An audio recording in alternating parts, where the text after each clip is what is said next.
He drove 3 hours through a February snowstorm to surprise his father. And what the housekeeper's daughter was doing in that living room made him pull over on the side of the road afterward and sit in his car for 20 minutes before he could trust himself to drive again. The highway between Toronto and the Muskoka estate had been bad since Sudbury. Elliot Croft gripped the wheel with both hands, watching the wipers fight the snow, and told himself it was nothing, a routine visit. His father's housekeeper had left a voicemail 3 days ago, polite, careful, almost too careful, saying that Bernard wasn't eating well and maybe someone from the family should come by. Elliot had played the message twice. Then he had called his wife, gotten her voicemail, and spent the rest of the evening at his desk in the downtown condo, moving numbers around on a spreadsheet he already knew by heart. He left at 5 in the morning without telling anyone. The Croft property sat back from the lake, behind a stand of old birch trees that his mother had refused to cut down even when the contractors said they blocked the view. She had been right, as she usually was. In winter the trunks looked silver against the snow, and the house behind them glowed warm through the dark. Elliot saw the light from the driveway and felt something loosen in his chest that he hadn't realized was tight. He let himself in with the key he'd had since he was 12. The front hall was quiet. Too early for the housekeeper. The smell of the house reached him first. Wood smoke, cedar, the particular combination that had never changed no matter how many times the interior had been renovated. He unbuttoned his coat and stood there for a moment listening. Then he heard it. Music. Old music. The kind that belonged to car radios and kitchen counters and Sunday afternoons before everything got complicated. It was coming from the sitting room at the end of the hall, past the staircase, past the portraits of people he'd never actually known. Elliot walked toward it slowly. The sitting room door was ajar. He stopped just outside, hand not quite touching the frame. His father, Bernard Croft, was 81 years old and had not stood without assistance in 14 months. The stroke the previous November had taken most of the right side and all of his speech, and the man who had once run Croft Industries across 4 provinces had been reduced, in the language of the medical reports Elliot received by email, to a patient with limited mobility and minimal verbal response. Those reports had not prepared him for this. Bernard sat in his chair by the window. Not slumped, not collapsed, but sitting upright, his left hand lifted slightly off the armrest, moving, just barely, in a slow side-to-side rhythm. His eyes were open. His face was turned toward the room. And in the center of the room between the coffee table and the fireplace was a young woman Elliot had never seen before. She was perhaps 25. She wore a gray sweater and dark jeans and had her hair pulled back in a loose bun that had mostly given up on itself. She was not cleaning. She was not administering medication. She was dancing. Just a small, unhurried movement, barely a sway, holding her own hands clasped in front of her and humming along with the song playing from a small speaker on the shelf. Every few seconds she looked at Bernard, and when she did, her face broke into something easy and genuine. "Come on," she said softly. "I know you know this one." Bernard's hand moved. Not much. Not enough that a doctor would have noted it as significant. But it moved with the music, and his mouth, the left side that still worked, curved slightly upward. Elliot stepped back from the door. He stood in the hallway with one hand flat against the wall. And for reasons he couldn't have explained to a single person in his life, his eyes filled with water. He had last seen his father in November, 3 weeks ago. He had come up for a weekend, brought his wife, Simone, sat through a strained dinner during which his father stared at the wall and the home nurse quietly narrated every bite. Elliot had called it a visit. He had driven back to Toronto on Sunday afternoon and answered emails from the passenger seat while Simone drove. He had not heard his father make a sound like that in 14 months. He cleared his throat and pushed the door open. The young woman turned immediately. The humming stopped. The music kept playing, tinny and sweet, filling the sudden silence. She did not look guilty. That was the first thing Elliot noticed. She looked surprised, and then careful, the way people look when they read a room they weren't expecting to navigate. "Mr. Croft," she said. "I'm Maeve Callahan, Hilda's daughter." Hilda, Elliot registered it. Hilda Callahan, his father's housekeeper of 22 years, who had a daughter he apparently had never thought to ask about. "She's visiting family in Owen Sound," Maeve continued. "I'm covering for her this week. I hope that's all right." She shifted slightly. "The agency knew." "Harold," she stopped herself. "I think your father's estate manager confirmed it." Elliot was not looking at her. He was looking at his father. Bernard Croft was looking back at him. The old man's eyes were clear. Clearer than Elliot had seen them in months, and there was something in them that Elliot did not have a name for. Not pleasure, exactly, not surprise. Something closer to recognition, shaded with something else. Something patient, something that had been waiting. "Dad," Elliot said. His voice came out wrong. Too quiet, then too loud. He crossed the room and crouched down in front of the chair the way he'd been told to do by the physiotherapist, to bring himself to eye level, to not loom. He took his father's hand. It felt the same. Large, dry. The knuckles thickened the way they'd always been, even when Elliot was small and had grabbed that hand crossing streets without thinking. Bernard's fingers moved. Not a grip, exactly. More like an acknowledgement. Estelle straightened and looked back at Maeve, who had moved quietly to stand near the bookshelf, giving them space the way you only do if you've been trained or if it comes naturally. How long has he been like this? Elliot asked. Like what, sir? He gestured, uncertain what he was pointing at. Like this, responsive, the music, the way he looked when I came in. Maeve considered the question. About 10 days, she said. Since I started. 10 days, she met his eyes. I know. Elliot stood there. He wanted to ask something sensible, something practical, something that sounded like the person he was supposed to be in this house. Instead what came out was, no one told me. Maeve stayed quiet, which, he understood immediately, said everything. Behind him, Bernard made a small sound, not a word. The stroke had taken words, but it had shape, that sound, it had direction. Elliot turned to find his father's eyes moving between him and Maeve with an expression that was not confusion and was not distress. It looked, Elliot thought, like someone following a conversation they were not yet permitted to join. He stood in the center of that sitting room for a long moment, looking at a house he owned and a father he had been managing, and a young woman in a gray sweater who had apparently been doing something in 10 days that 14 months and 6 specialists had not. He asked the housekeeper's daughter to explain. She didn't perform it. That was what he kept coming back to. Later, when he was sitting alone in the kitchen with a coffee he'd let go cold. She didn't deliver it like a lesson or a correction. She just answered him. Simply the way someone answers when the question is real. He likes the music after breakfast, she said. Not too loud. I found an old station on the radio app. I think it's the kind of thing they played when he was younger, the 60s stuff, early Motown. His face changed the first time I put it on. She glanced at Bernard. He told me in his way. How does he tell you things? She paused before answering, and in the pause she looked at Bernard first. As if she was asking permission. Or as if she'd learned, through some process Elliot couldn't reconstruct, that the answer might matter to him. His hand, she said. 2 taps means yes. 1 means he's not sure. When he's unhappy about something he closes his eyes and keeps them closed. When he wants me to stop what I'm doing his breathing changes. She watched Elliot absorb this. I'm not certain about everything yet. We're still figuring some of it out together. Together. The word sat in the room. Elliot looked at his father who was listening to all of this with his eyes open and his hand resting still on the armrest. He has a team of people, Elliot said. Nurses, a physiotherapist, the speech pathologist who comes Tuesdays. They've been working with him for over a year. Maeve nodded. I know, and they never mentioned any of this to you, she considered. I think they see what they're trained to see. She said it without judgment, which somehow made it worse. What's measurable? I started from what was there. What was there? Elliot looked around the sitting room. He had paid to have it renovated 2 years before the stroke, when his father was still driving his own car and chairing board meetings and calling Elliot's office to argue about acquisition strategy. New flooring. Furniture that photographed well. He had hired a decorator who charged $300 an hour, and used the word cohesive as though it were a personality trait. It looked, he realized now, like a room no one was supposed to actually live in. Except for the small speaker on the shelf, the reading pillow tucked behind Bernard's left shoulder, the navy blanket that was not the right color to match anything else in the room and was therefore obviously chosen for warmth rather than appearance. Those were Maeve's details. He could see it clearly.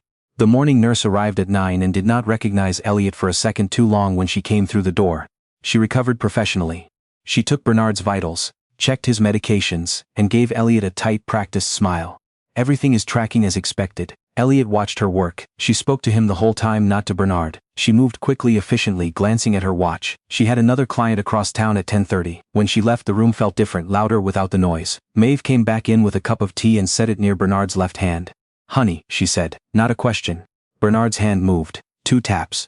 Elliot had been leaning against the doorframe. He straightened. Do you mind if I watch? She looked at him, not suspiciously. Just let me. Of course not. He sat down in the armchair his mother had always claimed was too uncomfortable to be useful and watched Maeve hold the cup near Bernard's hand and wait, with what appeared to be total patience, for his father to decide what he wanted to do. His father's hand trembled as it moved toward the handle. Elliot's instinct rose up immediately. Let me, I've got it, it's easier, and he said nothing. He watched Maeve not move. He watched his father's fingers close imperfectly, around the cup.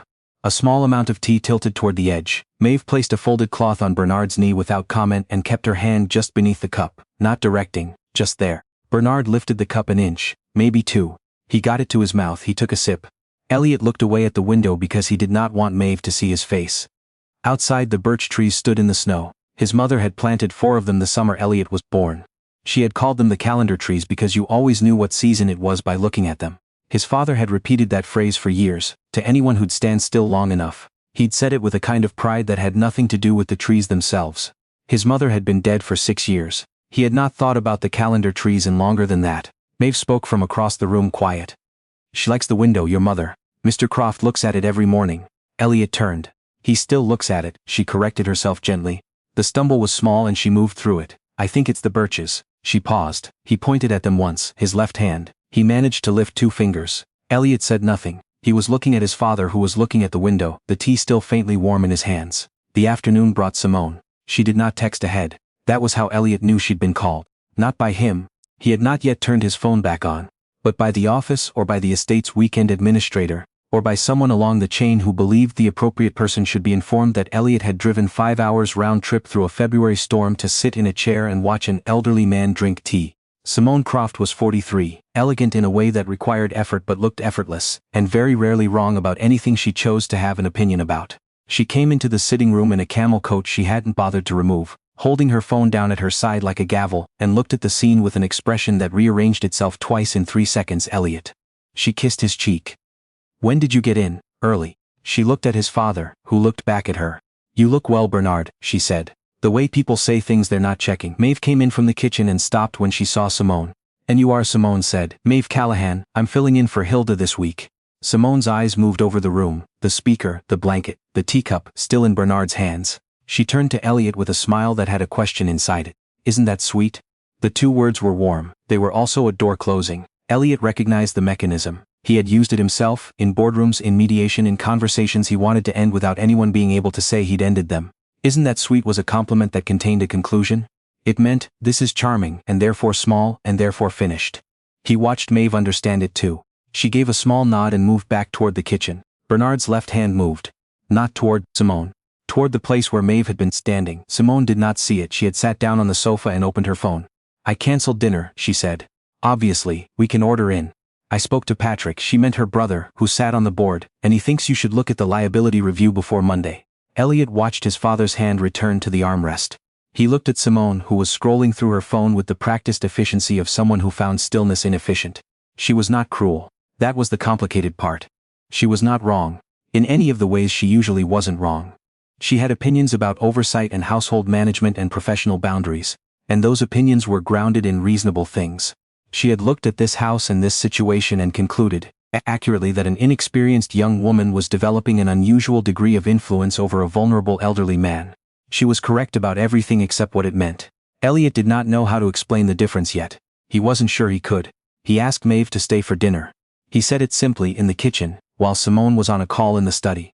He said it without framing it as a question or an offer or a gesture of anything. He just said it. Maeve looked at him for a moment. She was washing the small plate from Bernard's afternoon snack, crackers and soft cheese, which she had apparently been introducing slowly to work around his resistance to the blended diet the nutritionist had prescribed. That's all right, she said. You should have time with him. He needs you there. The directness surprised her. He could see it. A small shift in her posture, a reassessment. He's not, she started. He responds better when you're in the room. Elliot kept his voice even. I've been watching him all day. He knows where you are. He tracks it. That's not nothing. Maeve dried her hands on the cloth by the sink. It took her a moment to answer. I'll stay, she said. Thank you. They ate at the long table that sat 10, and had not seated more than 3 since his mother's funeral. Bernard had a bowl of the same soup Maeve had made at noon. Butternut squash, seasoned in a way that the clinical meal plan had not suggested, and that Bernard had apparently accepted without turning his head. Elliot had a sandwich from the kitchen. Simone ate almost nothing and left twice to take calls. Maeve sat at the end of the table and spoke to Bernard the way she always did. She told him the weather forecast for the week. She described the ice on the lake. She had walked down to look at it that morning, she said, and it was the particular blue-gray that meant it was very old and very solid, and would probably last until April. She told him that one of the birch trees had a woodpecker hole near the base that she hadn't noticed before, and she wondered if he'd known about it. Bernard's hand moved. 2 taps. Of course you knew about it, she said, as if he'd spoken out loud. Simone watched this exchange from the other end of the table, with an expression Elliot recognized from every meeting in which a conversation had gone somewhere she hadn't planned for. After dinner, when Maeve had helped Bernard to the sitting room for the last hour of the evening, and Simone had excused herself to make calls, Elliot stood at the sink and looked out at the dark backyard and tried to find the shape of what he was thinking. He had been running his father's estate, and his father's medical care and his father's house from a condo in Toronto for 14 months. He had made decisions, he had called meetings. He had reviewed plans and approved expenditures and asked questions and received answers in the language of professionals. He had not been here. Not really, not the way Maeve was here. Not in the way that required sitting still. long enough to notice that the birch trees tracked the seasons. Or that Bernard's breathing changed when the blanket was the wrong weight. Or that the man who could no longer form words could still tap twice when someone asked him something real. He turned off the kitchen light and went to stand in the doorway of the sitting room.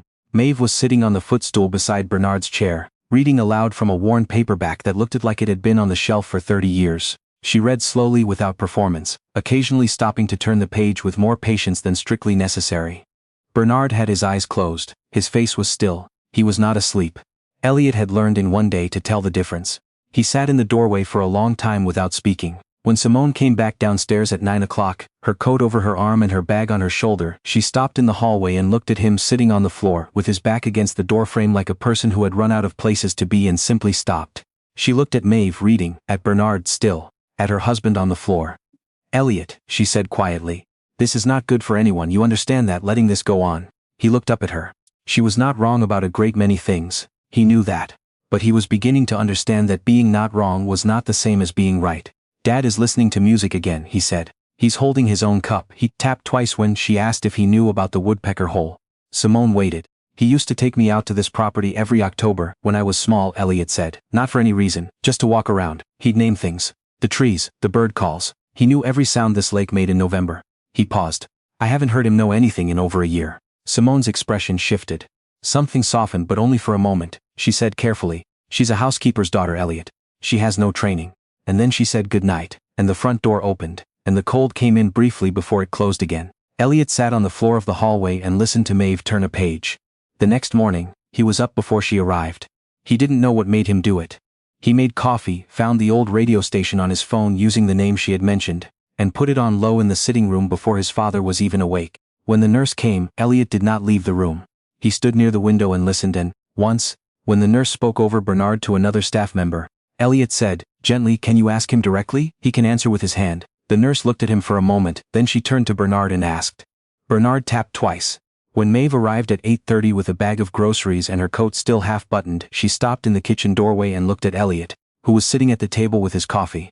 "You stayed," she said. He shrugged. It wasn't a question. She set down the groceries and began putting things away in the particular order he was starting to recognize. Things Bernard would need first closest to the front, honey on the counter, not in the cupboard, the soft bread on the cutting board with a cloth laid over it. "Can I ask you something?" Elliot said. She waited. "How did you know what to do?" He looked at his coffee. "When you first got here." Maeve considered this with the same seriousness she seemed to apply to everything. "I didn't," she said. "I just started from him. Not from his chart, not from what Mum had described. I walked in and he was sitting alone in the dark at 7 in the morning looking at a wall, and I thought." She paused. "I thought that seemed like a choice that hadn't really been offered to him. Whether to be in the dark." Elliot looked at her. "So I opened the curtains." She shrugged. "Then I stayed to see what he did." "What did he do?" He turned his face toward the light. "That was all." She said it plainly, the way people say things that don't require amplification. Elliot put his cup down. "I've been making decisions about his life for over a year," he said, "from email." Maeve didn't answer right away. She folded the grocery bag and set it on the shelf where it apparently lived. Then she said, "He knows you love him. He showed me the photo of you on the shelf.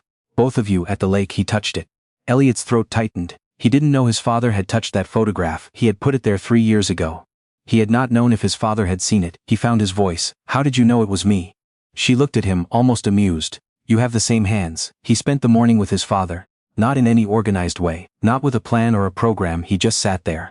When Bernard turned his head toward the window, Elliot turned too and tried to see what his father was seeing. When the old station played something Bernard's hand responded to, Elliot looked it up on his phone and read the lyrics out, quietly, partly to see if he had the words right. Bernard tapped once on 1, twice on 2. They disagreed on the bridge. Elliot laughed. A real laugh startled out of him. His father's mouth curved. He stayed for 4 days. He canceled Toronto. He answered what he had to answer and left the rest for people who were paid to handle it. He slept in his old bedroom and ate whatever Maeve made and spent the evenings reading aloud from the same battered paperback, badly, with less patience than she had. His father seemed to find this acceptable. On the 3rd day he took his father outside. It was Maeve's suggestion. She said it simply, while she was buttoning Bernard's coat. A long deliberate process that she never rushed, that the lake hadn't frozen solid for the last 10 days and maybe Bernard would like to see it. Elliot looked at the wheelchair, and then at the snowpack on the path, and then at Maeve, who looked back at him with the calm expression of someone who had already thought through all of this. They went slowly. Maeve on one side, Elliot on the other, and the wheelchair crunching over the salted gravel path between the birch trees. The lake appeared between the trunks and Bernard's head turned. He made a sound. Not language. Something older than language, Elliot thought. Something that came from a part of his father that the stroke hadn't been able to reach. He's been wanting to see it, Maeve said quietly, from behind the chair. I could tell. He kept looking at the window. Why didn't you bring him before? She looked at him steadily. I didn't have anyone to help me with the chair on this path. The sentence was simple. It was also in 3 seconds, 14 months of absence made concrete. Elliot held the chair steady while Bernard looked at the lake. It was a cold gray afternoon. The ice along the edge was the blue-gray Maeve had described. One of the calendar trees had a shadow on it from the low sun that made it look almost orange. His father was quiet for a long time. Then his left hand moved, 2 taps. Elliot looked at Maeve. He didn't know the question. She had tears in her eyes. She blinked them back. That one I know, she said. He does that when something is the way he remembered it. Elliot looked at his father. Bernard was looking at the lake the way he had once named things. The trees, the bird calls, the sounds a lake makes in November. He was looking at it like it still belonged to him. Like he was still the person who had walked out here every October with a small boy who held his hand without thinking. Elliot let go of the wheelchair handle and crouched down beside it. Dad. Bernard turned to look at him. The same eyes, the same patience that had been waiting. I'm sorry I wasn't here. The words came out unevenly. He hadn't planned them. He hadn't prepared anything. They were just the only true sentence available. Bernard's left hand lifted from his lap. Slowly, with the particular effort that everything required now, he moved it toward Elliot. Elliot took it. The hand was cold from the outside air and still large and still dry, and still his father's hand. They stayed there at the edge of the lake for a long time. Maeve stood behind the chair. She did not move. She understood. Elliot had come to see that presence was not always about doing something. Sometimes it was about staying close while the important thing happened. Sometimes it was about knowing when to be still. That evening, Simone called. Elliot was in the kitchen, Maeve had gone home, Maeve had started to leap, and the house was quiet in the way it had started to feel, like breathing rather than like marble. Simone, how's the house? Good, he said. You cancelled the Monday meeting. Yes, Patrick is. She paused. She said it differently. Elliot, when are you coming back?